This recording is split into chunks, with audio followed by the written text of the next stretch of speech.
Hey everyone, welcome to another edition of The Bullet. My name is Paul Lathrop. I'm the Deputy Director of New Media for the Second Amendment Foundation.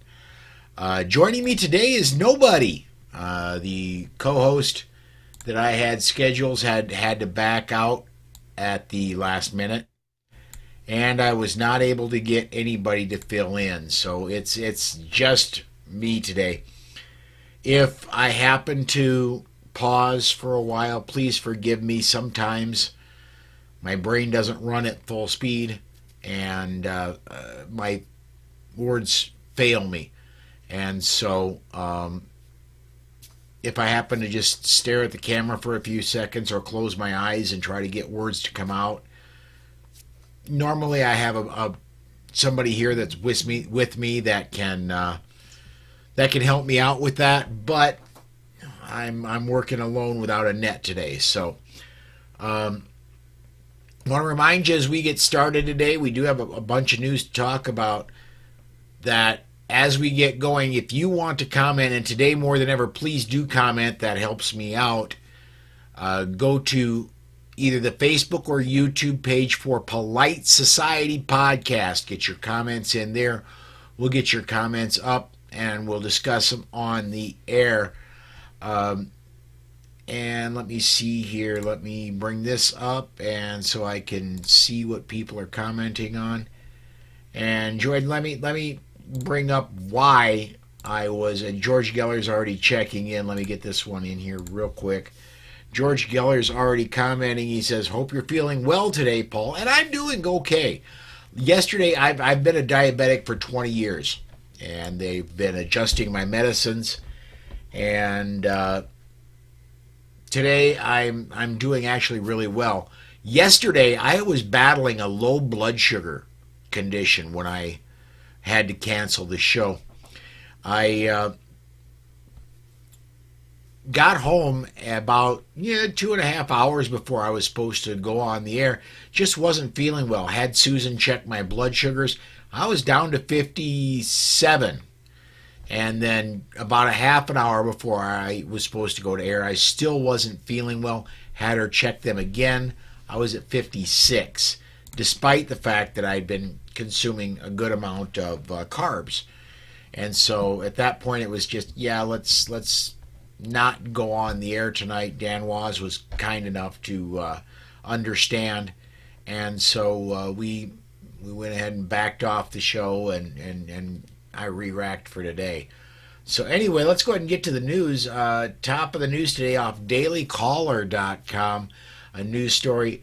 The Bureau of Alcohol, Tobacco, and Firearms Director Steve Dettelbach avoided confirming Wednesday whether the agency would pursue prosecution against people who violated its new pistol brace rule accidentally.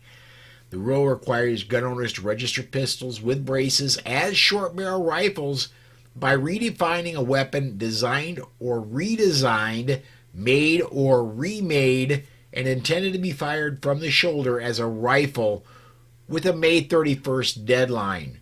Republican Texas Representative Troy Nehls said he viewed the rule as a direct assault on law-abiding Americans' Second Amendment rights, asking Dettelbach what enforcement mechanism the ATF would use to fine or possibly sentence people to jail if they do not comply or aren't aware of it during the Wednesday House Judiciary Committee on the ATF oversight.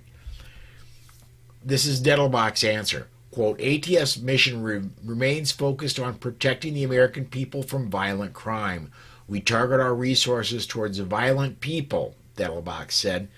Nehls then cut him off, questioning what the ATF would if he or millions of others hypothetically failed to comply with the rule, prompting Dettelbach to mention ATF's violent crime focus again. So basically, Dettelbach will not answer that question. He also will not define, from a story late last week, he refuses to define what an assault rifle is, saying that's up to Congress. Well, guess what? Congress did define an assault rifle. They defined what a fully automatic was back in 1968. let's leave that there and quit going after people for stuff you previously have said is just fine. There are several people that have printed out ATF guidance that say a pistol brace equipped weapon is not an assault rifle. And yet they changed midstream. They said now you've got till May 31st to register it as a short barrel rifle. Oh, by the way, and get a tax stamp, which they're not processing.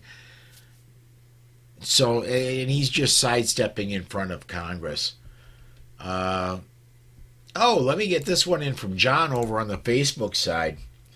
Let me hit this button here. Dover, Delaware, a story from AP. A proposal to require anyone in Delaware wanting to buy a handgun to first be fingerprinted and undergo training and obtain permission from the state cleared its first legislative hurdle Wednesday after a public hearing in a Democrat-led Senate committee. John, I'm going to tell you, if that thing does pass, I believe the governor will sign it.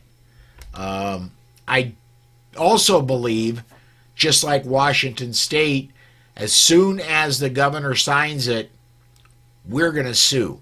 That would also not surprise me in the least. And just like Washington, it was within an hour of when the governor in Washington, Jay Inslee, signed the bill, the lawsuit was filed. So quite literally, the ink didn't have time to fully dry, and they find themselves at the business end of a lawsuit by the SAF. I would expect the same thing to happen in Delaware if that thing goes all the way through.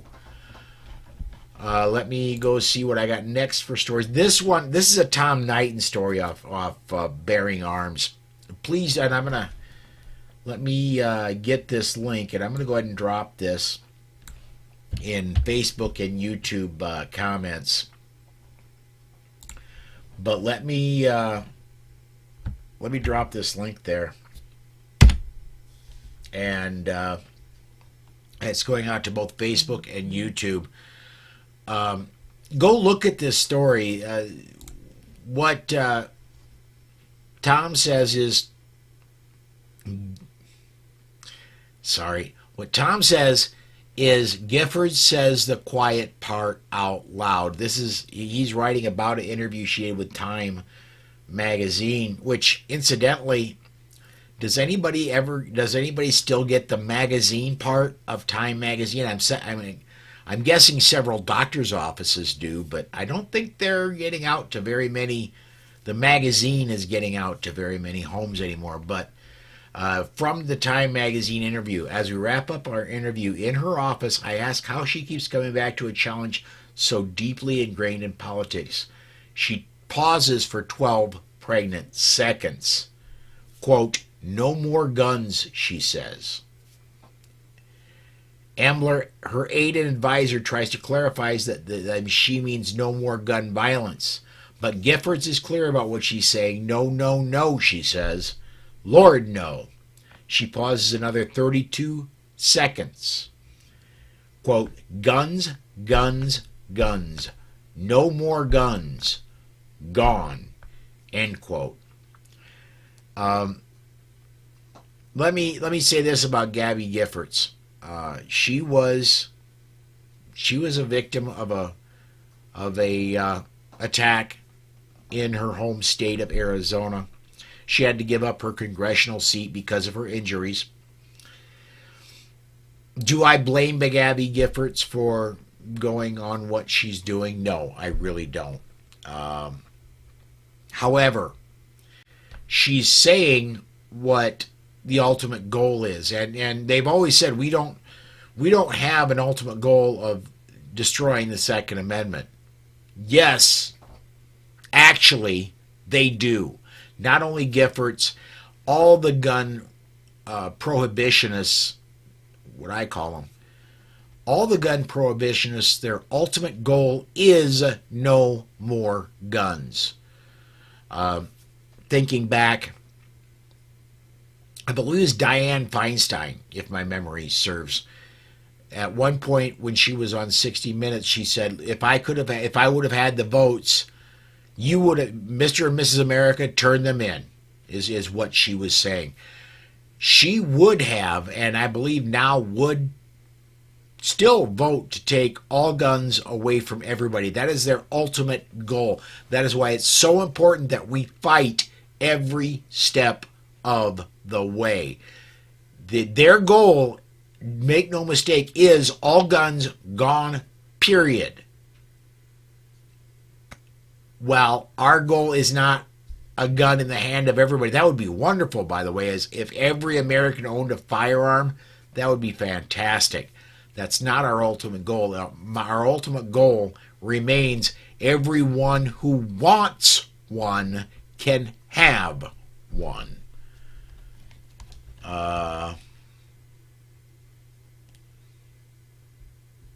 Yeah, let me get this in from CNT. Whoops, wrong button. Let me put that button instead. Putting me in the same category as a monster that shot her is an insult. You know what? You're right. And putting any of us in the same category as that person is just ridiculous. There are a few, and by a few I mean a very tiny, almost absently small percentage of people that commit crimes with firearms. The last reliable estimate I seen was 30% of Americans own firearms, and I think it's beyond that because I owned a firearm before Susan bought her own firearm, but realistically, we're married. Everything I have is hers. Everything she has is mine. So I think it's well beyond 50%. Myself, I think that one of the estimates I seen recently was that 60% of homes in the United States had firearms in them. Well, I think if you marry the 30% are firearms owners and 60% of households have firearms, there you go. And Brent agrees with me, saying that definitely was Feinstein that wanted to take all the firearms. So, all right, let me go ahead and go on to our next. This is actually a good news story. Next one comes out of Maine. I got this story off of WMTW.com, which is a Maine television station. This one from Augusta. With more than one mass shooting a day in America so far this year, stop. There hasn't been. There have been 4. They're using the Gun Violence Archive definition of a mass shooting. They're not using the FBI definition of a mass shooting. They're changing what they term as a mass shooting. Very soon it's going to be if anybody pulls a trigger more than 4 times, that's a mass shooting. And I do that every few weekends when I go to the range. So, but let me continue on here. With more than one mass shooting a day in America so far this year, including many in schools and on college campuses, Maine legislators are taking a closer look at improving school safety by potentially expanding adult access to guns on school grounds for self-defense. One bill that underwent a public hearing before the Education and Cultural Affairs Committee on Wednesday, LD 52, would let teachers and other school staff be armed at school following police-style training to use their guns. Since there's never been a school shooting in Maine, the bill's sponsor sees lessons learned in mass school shootings in other states. All of them, a quick response time would have saved lives if we had the right person there that knew what they were doing for an active shooter situation, was willing, obviously, to be that person, and did so, said Representative Steve Foster in an interview. My district has one school resource officer with 4 buildings. So this whole bill is about immediate or almost immediate response in a building. And if you look at some of those past incidents around the country, the response time was a big key issue. And that's what this is hoping to address. But the Maine Education Association, the union representing 24,000 educators, objects to the proposal.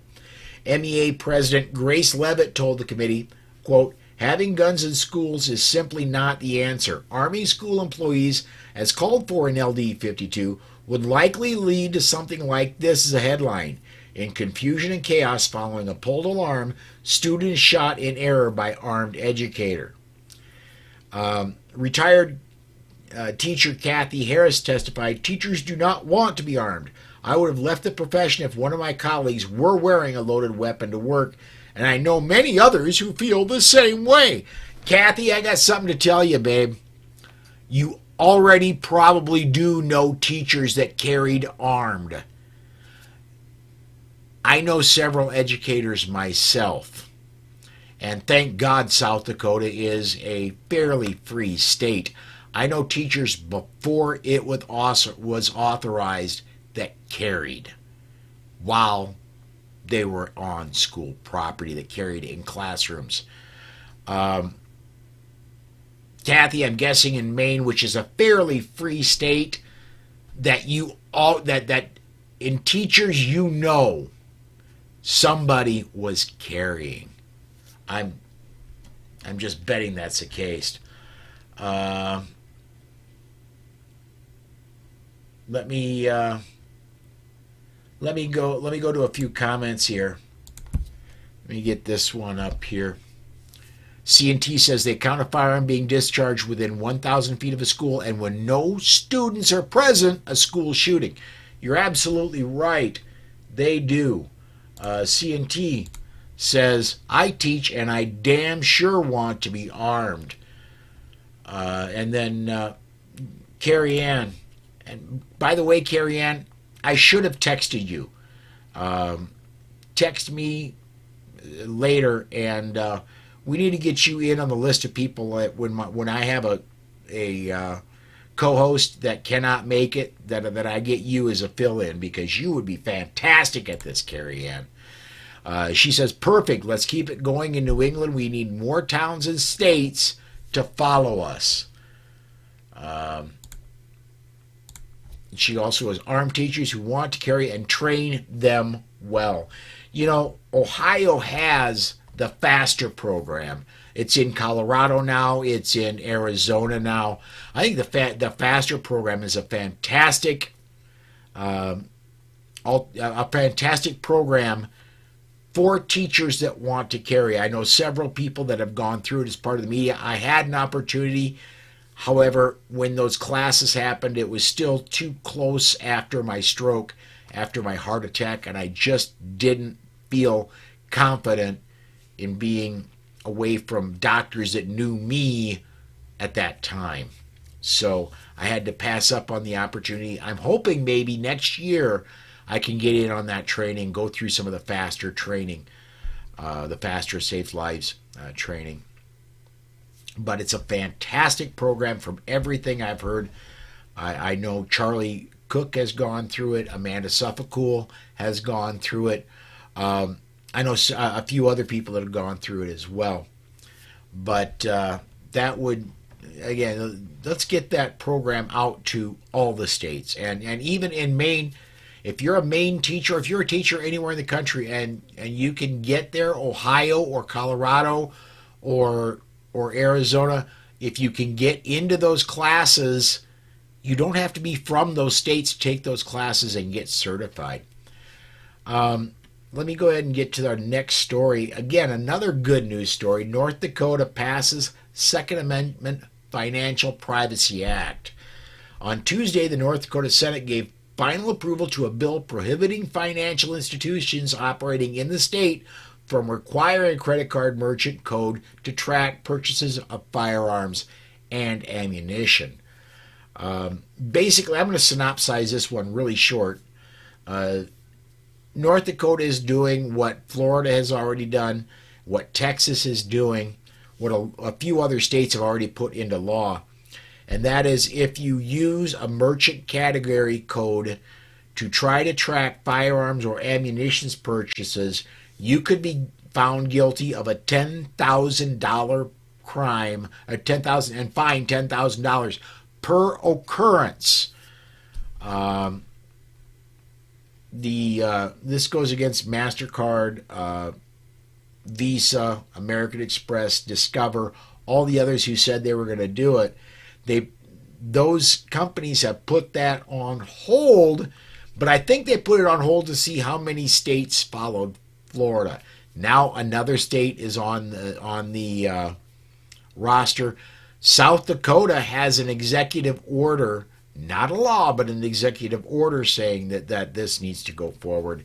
We'll see next year. And this came up very late in our legislative session, so we couldn't get it through in South Dakota. We'll see next year if South Dakota joins among the other states. But for right now, it looks like we're in good shape with North Dakota, who has a little bit longer of a legislative session, joining in.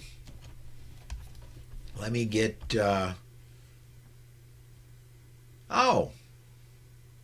I like this one from CNT, going back to the school, the armed teachers.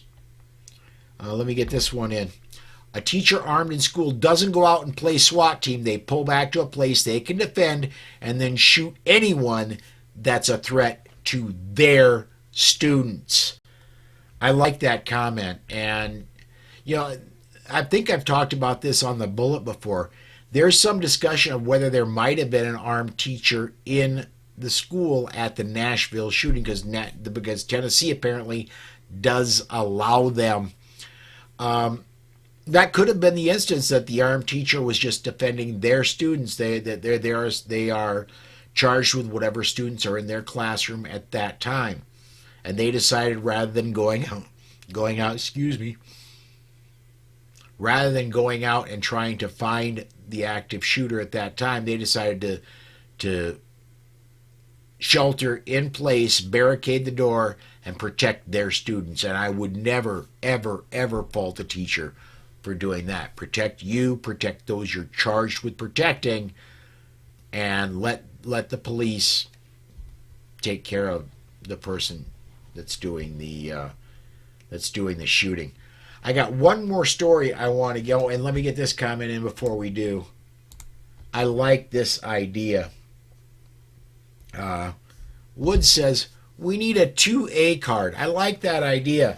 A card that is specifically for Second Amendment people, where they're not going to, and let's one of the big problems merchants have is they will have, I need to get Cheryl and Danny Todd on again.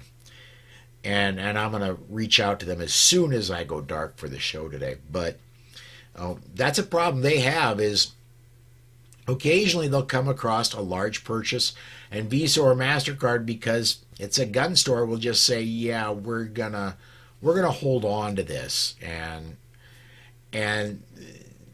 not give them other than potential fraud. And then when that's cleared up, they still hold on to the money for an unreasonably long period of time.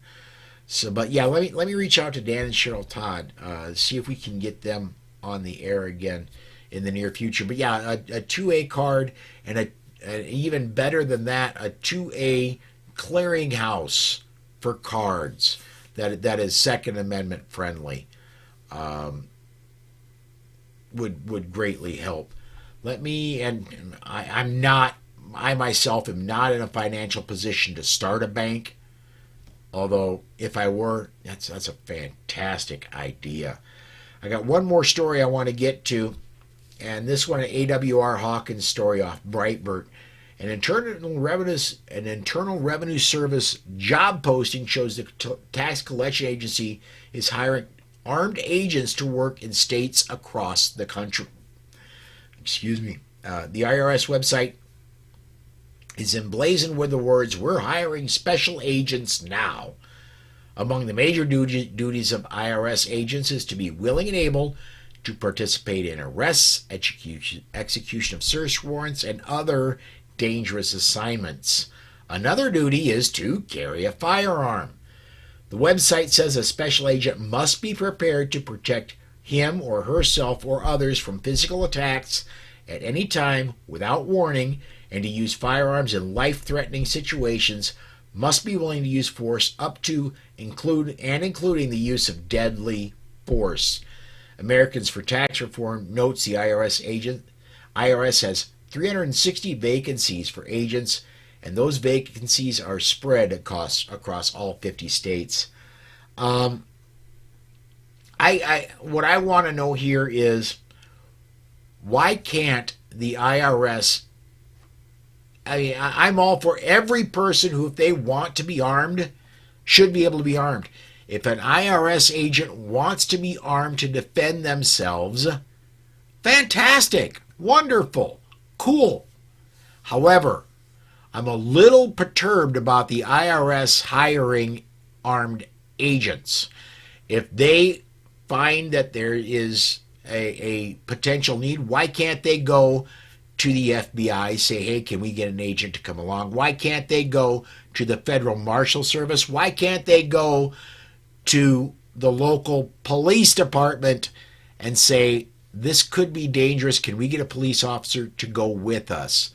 If the agent themselves wants to arm themselves for personal defense, fine, cool. I'm fine with that.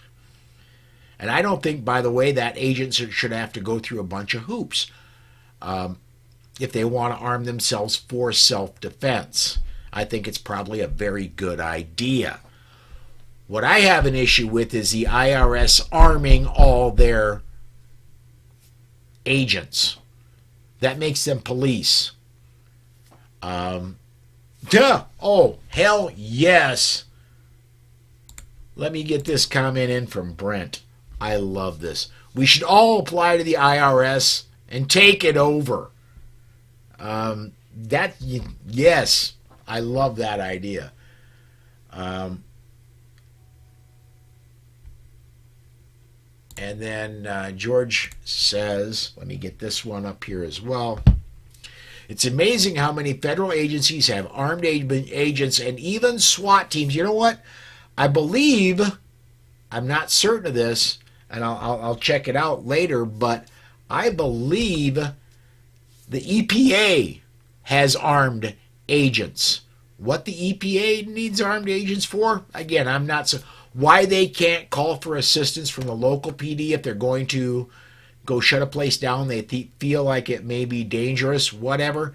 That's fine. Get the local PD to help out. Get the sheriff's department. Go to the federal marshals. Whatever you got to do. Let me go back to the teacher story. Carrie Ann says, I wish I knew what the stat was of schools that saved a life because a teacher was carrying. I will tell you this right now. I know there are at least a couple instances of teachers that have saved lives that have gone through the FASTER program.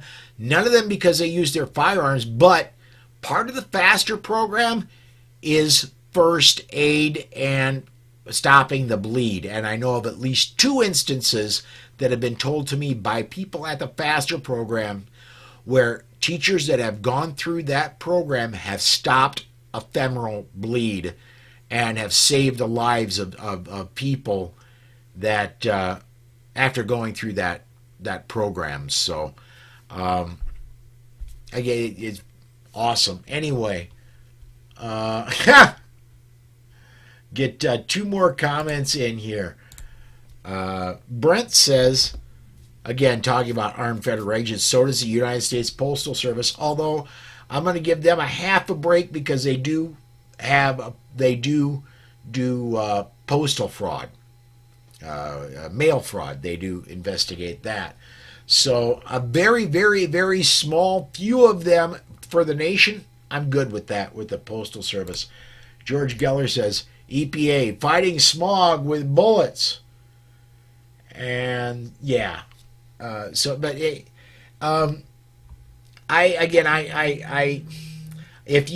an individual wants to if an individual wants to protect themselves and they happen to be working for the EPA, they happen to be working for the Postal Service or the Department of Education or the Department of Energy, I'm cool with that. I don't even think they should have to get permission from their boss to carry inside their office, which, by the way, is a government building.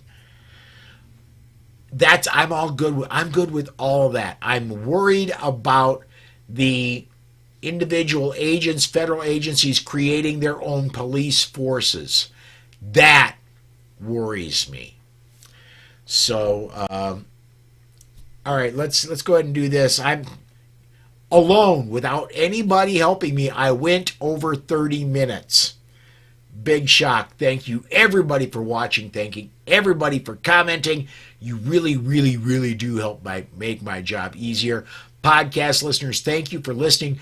Do consider coming to join me anytime, Monday through Friday, 6 p.m. Central Time, whether or not I have a co-host, and Sundays at 7 p.m., or excuse me, Saturdays at 7 p.m. Central Time when we do the weekend edition of The Bullet. For today, everybody, thank you. Please do come join me tomorrow.